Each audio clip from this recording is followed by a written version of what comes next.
पालिका के सम्मेलन में बीजेपी कार्यालय की जमीन आवंटन को लेकर हंगामा शुरू हो गया है। कांग्रेस नेताओं ने इस हंगामे में तीव्र आपत्ति जताई। 18 नवंबर को नीमच नगर पालिका के होने वाले विशेष सम्मेलन में जिला भाजपा कार्यालय के लिए 20,000 वर्ग फीट जमीन देने का प्रस्ताव आया, जिसको लेकर बवाल शुरू हो गया है। कांग्रेस नेताओं पार्षदों ने इस मामले को लेकर सख्त आपत्ति जताई और कहा कि शहर में जमीनों की बंदरबाट नहीं होने दी जाएगी। भाजपा की परिषद है, इसका मतलब यह नहीं कि जमीन उठाकर अपनी पार्टी को दे दिया जाए। इस पूरे मामले में जहां शहर में राजनीति तेज हो गई है, वहीं आरोप प्रत्यारोप का दौर भी शुरू हो गया है। नीमच नगर पालिका की अध्यक्ष स्वाति चोपड़ा ने कहा कि भाजपा जिला अध्यक्ष पवन पाटीदार के पत्र के आधार पर परिषद में प्रस्ताव रखा गया है और उस पर विचार कर नियमानुसार कार्रवाई करेंगे। जी, हमारे पास एक प्रस्ताव आया था जिला अध्यक्ष जी का, जो मुख्य नगर पालिका अधिकारी जी के पास आया था। तो उन्होंने प्रस्ताव में एक जगह की डिमांड की है आवंटित करने के लिए, तो उसको हमने परिषद में रखा है भाजपा कार्यालय के लिए जगह के लिए जो आवेदन आया है।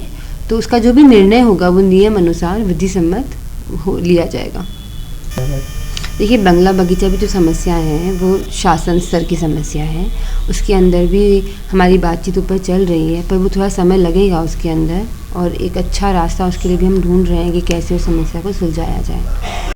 इधर भाजपा जिला अध्यक्ष पवन पाटीदार का कहना है कि नीमच में भाजपा कार्यालय के लिए जमीन नहीं है, इसलिए पत्र लिखा गया है और संगठन से विचार विमर्श के बाद ही हमने नगर पालिका से जमीन स्वीकृत करने को कहा है और अगर जमीन मिलेगी तो हम यहाँ पर अपनी पार्टी का कार्यालय बनाएंगे। भाजपा कार्यालय के लिए भूमि हमने मांगी है और नगर पालिका अध्यक्षा जी को मैंने पत्र लिखा है भूमि भारतीय जनता पार्टी कार्यालय के लिए भूमि आवंटन के लिए, और प्रक्रिया के तहत हर संस्था को ये अधिकार है कि वो नगरपालिका से भूमि की मांग कर सकती है।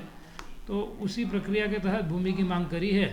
अगर यहाँ से परिषद के माध्यम से प्रस्ताव ओके होकर पास होकर और ऊपर जाएगा, ऊपर कैबिनेट में वो पास होगा और कैबिनेट में पास अगर होता है तो उसके बाद में जब नीमच नगरपालिका में आएगा तो गाइडलाइन के अनुसार जो भी उसका पैसा होगा वो भारतीय जनता पार्टी विधिवत रूप से जमा करेगी।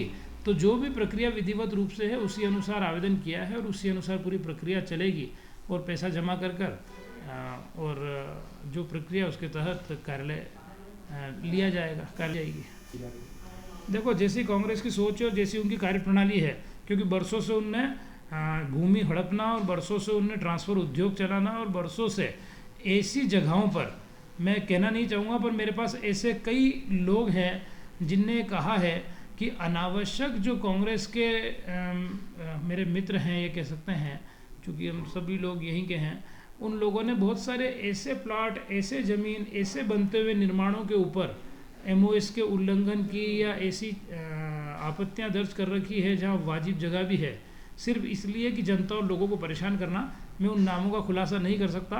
मैं तो बस कांग्रेस के मित्रों से आग्रह करना चाहता हूं आपके माध्यम से कि सकारात्मक दिशा में काम करें, लोगों के हितों के लिए काम करें और राजनीति करें, पर लोगों के हित की दिशा में राजनीति करें, बजाय इसके कि इस प्रकार के विषय निकलना। पूरे मामले में तीव्र आपत्ति जताते हुए कांग्रेस के जिला पंचायत सदस्य तरुण भाईते ने कहा कि नीमच शहर में नगर पालिका बनी थी तो यह तय हुआ था कि विकास कार्य होगा, लेकिन विकास के नाम पर तो कुछ नहीं हो रहा और जमीनों की बंदरबाट की जा रही है। पहले ही 30,000 वर्ग फीट की जमीन भाजपा कार्यालय के नाम पर विकास नगर में अलॉट हो चुकी है, तो फिर भाजपा कार्यालय के नाम पर या दूसरी जमीन क्यों दी? देखिए, नीमच नगर पालिका जब बनी तो उनकी बड़ी उम्मीद थी कि शहर के जो मुख्य मसले उनको हल करेंगे। सबसे मुख्य वो बंगला बगीचा जैसी समस्या को उन्होंने वादा किया था कि प्रथम बैठक में इसको हल करेंगे, लेकिन इन सब जनहित के मुद्दों को छोड़ते हुए भाजपा की जो परिषद है वो जमीनों के खेल में लग गई है। अभी एक जो प्रस्ताव आया है 12 नंबर प्रस्ताव कि भाजपा कार्यालय को 20,000 स्क्वायर फीट जमीन देने का प्रस्ताव पारित कराने की बात है, तो भाजपा कार्यालय का पहले से ही इतने बड़े भूभाग में उनका कार्यालय संचालित हो रहा है जिनकी आवश्यकता ही नहीं थी।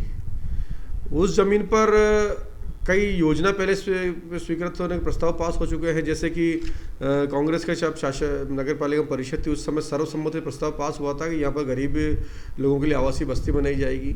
उसके अलावा वहाँ पे खेल प्रशाल बनाने का, इंडोर स्टेडियम बनाने का प्लान था। इसके अलावा सीताराम जाजू कॉलेज के लिए ज़मीन या खेल मैदान के लिए आवंटित होने की चर्चा थी।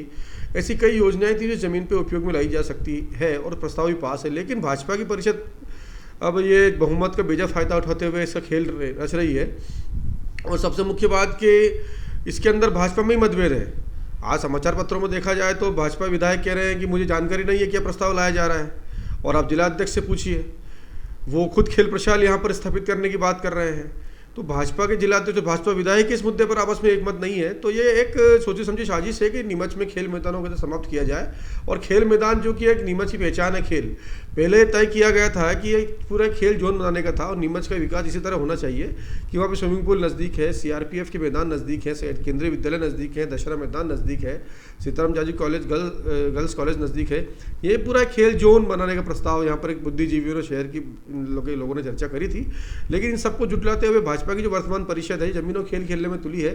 जिला भाजपा कार्यालय के लिए जमीन का विवाद आज से नहीं बल्कि पिछले 20 साल से चल रहा है। नगर सुधार न्यास के समय भी भाजपा कार्यालय के लिए विकास नगर में 30,000 वर्ग फीट की जमीन आवंटित की गई थी। तब यह जमीन एक ट्रस्ट को दी गई, लेकिन सालों तक भाजपा कार्यालय नहीं बना और बाद में भाजपा के तत्कालीन संगठन मंत्री नरेंद्र पाल सिंह भदौरिया ने अचानक रूप से अभियान चलाकर विकास नगर स्थित ट्रस्ट को मिली जमीन पर जिला भाजपा कार्यालय खड़ा कर लिया और तपोभूमि नाम दिया। तब से भाजपा कार्यालय यहाँ चल रहा है, लेकिन स्थायी निर्माण नहीं हो रहा है क्योंकि भूमि एक ट्रस्ट को मिली है, जिला भाजपा कार्यालय के नाम से नहीं है। ऐसे में जिला भाजपा कार्यालय संचालन करने में परेशानी आ रही है और स्थायी निर्माण नहीं हो रहा है। इसलिए जिला भाजपा अध्यक्ष पवन पाटीदार ने एक पत्र नगर पालिका को लिखा और जिसके माध्यम से वे अलग सेपरेट जमीन चाहते हैं और अब इसी को लेकर नीमच शहर की राजनीति गर्मा गई है। कांग्रेस के पार्षद योगेश प्रजापति ने सख्त आपत्ति जताते हुए कहा कि हम यह प्रस्ताव किसी भी सूरत में पारित नहीं होने देंगे और अगर पारित हो गया तो हम इसके लिए कोर्ट तक जाएंगे।